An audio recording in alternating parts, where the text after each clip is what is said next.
I think the market faces some risk later this year. And so, if we take a step back, if you look at, the history of broad money supply, generally when you have a strong rise in broad money supply over a multi-year period, you generally get inflation somewhere, virtually always. The question is, what sort of inflation do you get? Now, if you have, commodity shortages, if you have, various bottlenecks in the system, then that's likely to translate into consumer price inflation. Which is what we saw in the 40s and the 70s, and even further back in the 10s, the 1910s.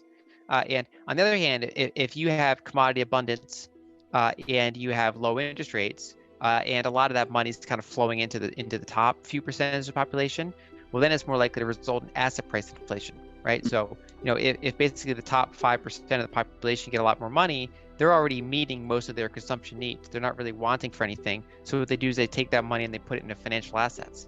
And so one way of thinking about it is the money goes into whatever's scarce. If commodities are scarce and if supply chains are scarce, then it flows into those products and services. On the other hand, if it's mostly financial assets that are scarce, right? So you have all this money flowing and you want a way to store value, you put it into stocks, you put it into gold, you put it into real estate, you put it in all sorts of things, and it boosts up those financial assets.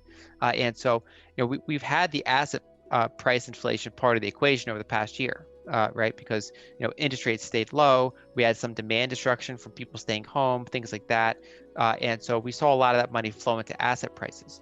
However, we're starting to see supply chain bottlenecks. We have semiconductor shortages. We haven't done a lot of investment in certain types of commodities. In some commodities, we've had a period of oversupply, like energy primarily. On the other hand, we haven't really done a lot of copper capex, for example, and that's a pretty tight market. Same thing with other commodities.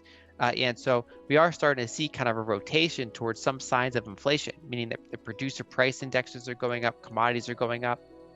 And so that's kind of how I see this situation playing out, where we are currently in the asset price inflation part of that, but this can easily roll over into consumer price inflation, and then at that point that could start putting pressure on the markets to some extent. And so quarter two corporate earnings are going to be pretty strong because they're compared to year-over-year periods of the last year, which was very weak. Obviously, that was the worst part of the earnings cycle. And so I've been bullish on gold since mid to late 2018, and so we've been in a correction ever since August 2020. Right. And so the two major metrics I use to monitor gold are growth in broad money supply and real interest rates. And so over the very long term, gold has it generally keeps up with broad money supply growth. And you can think of it as, the inflation rate for gold is somewhere around 1.5% due to mining, right? So that's the inflation rate that it goes up. Whereas if you have, if you have a monetary inflation rate of 5% new dollars being created every single year, then generally you would expect that the dollar price of gold would go up over time. Right. And that's generally the rate that we've seen it grow at, more or less, depending on exactly what time period you're looking at. If you have a sufficiently long period of time, it basically tends to keep up with what you'd expect. Now, it can go way above or way below that trend, largely based on real interest rates. And so that's like, say, a 10-year treasury rate minus the inflation rate. And so it's not like you're heavily tied to what's happening with mining. It's really about it treats more like a currency. In addition, the vast majority of it is for monetary use, either outright, coins and bars or funds, or in many cases like jewelry demand, of which a significant segment, like in India, is for wealth preservation. And so overall, there's a very big chunk of it that is for wealth, and a very small percentage of it that is for industrial usage.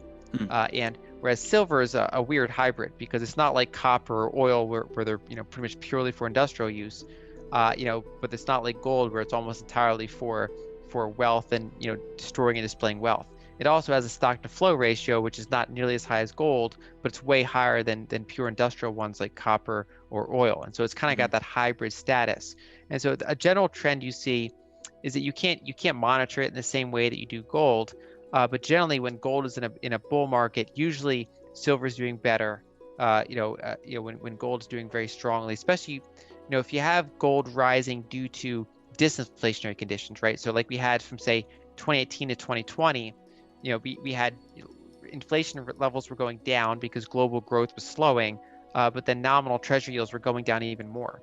And so that's a disinflationary period of that gold benefited from, whereas silver did pretty poor.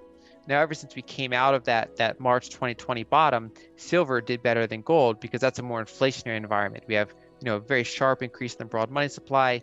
We had rising inflation expectations, and so silver, being a more inflationary metal generally, as it's both, it's a more speculative metal because it's higher volatility. It's also used in industry, and so it did very well in that environment. And so I look at things like the gold to silver ratio. I consider things like inflation levels, and so I like diversifying to silver. Overall, I'd expect, if gold does well in the 2020s, I wouldn't be surprised to see silver do better.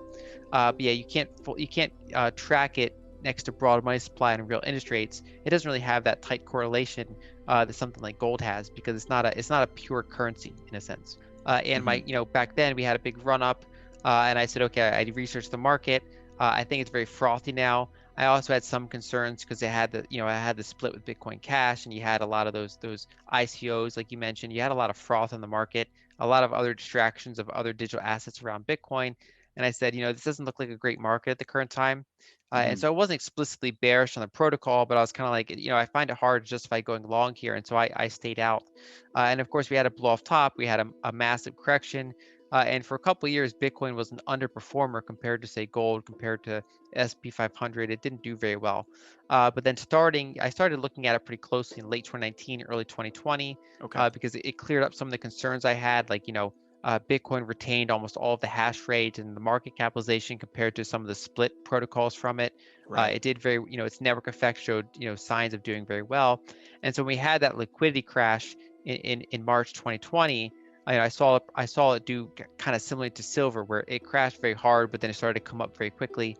And so in April 2020, I turned bullish on it. And so it was about 7,000 a coin. Ironically, it was about the same price as when I covered it in late 2017. But it had two and a half years of consolidation. It, in my view, was de-risked fundamentally, and so I really like the asymmetric approach there.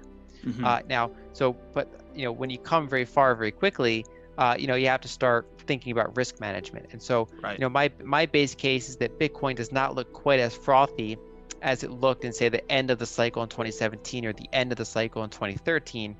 It looks more kind of mid-cycle or somewhere between mid to late. It doesn't really kind of have that same blow off top quality.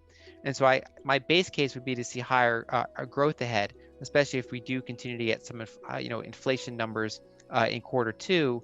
However, when you've risen this far, you do have to think about some downside risk. And so there are some technical levels I'm watching, to see how that goes. They hit the point where they have long-term capital gains on it rather than short-term capital gains on it.